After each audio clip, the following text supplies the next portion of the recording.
ఓ 10 మంది దగ్గర ఉన్నాయి థియేటర్లన్నీ. నేను ఆ నలుగురు వ్యాపారంలో నేను బయటకు వచ్చేసాను. నేను లేను, కోవిడ్ ఆ టైంలోనే బయటకు వచ్చేసాను.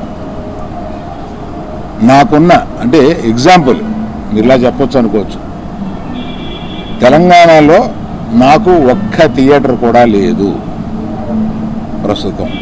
తెలంగాణలో నాకు ఉన్నది ఒకే ఒక థియేటరు, AAA, దానికి ఓనర్.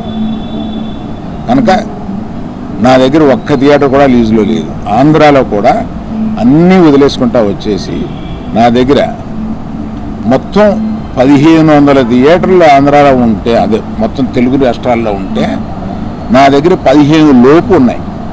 అన్నీ వదిలేసుకుంటారాగా అవి కూడా మా స్టాఫ్ తోటి లీజులు అయిపోయిన తర్వాత ఎప్పుడు లీజులు రెన్యూ చేయకండి వీటిని అని చెప్పాను.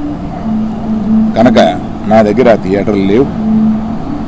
ఎందువల్ల నన్ను అంటే పాత అలవాటు కొద్దీ అందరూ నన్ను ఆ నలుగురులో అది ఏదో ఫోటోలు వేయడానికి మాది బాగుంటాయి కనుక అందరూ పెద్దల ఫోటోలు వేస్తా విమర్శకు బాగుంటుంది కనుక కొంచెం అలా విమర్శిస్తున్నారు.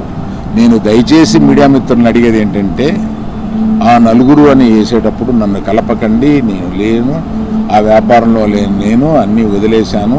1500 థియేటర్లకి 15 మాత్రమే, 15 లోపే నా దగ్గర ఉన్నాయి. అవి కూడా త్వరలో నా దగ్గర ఉండవు, వద్దని చెప్పాను. అది ప్రథమంగా మీకు అందరికీ చెప్పడం కోసం ఈ మీటింగ్ పెట్టాను.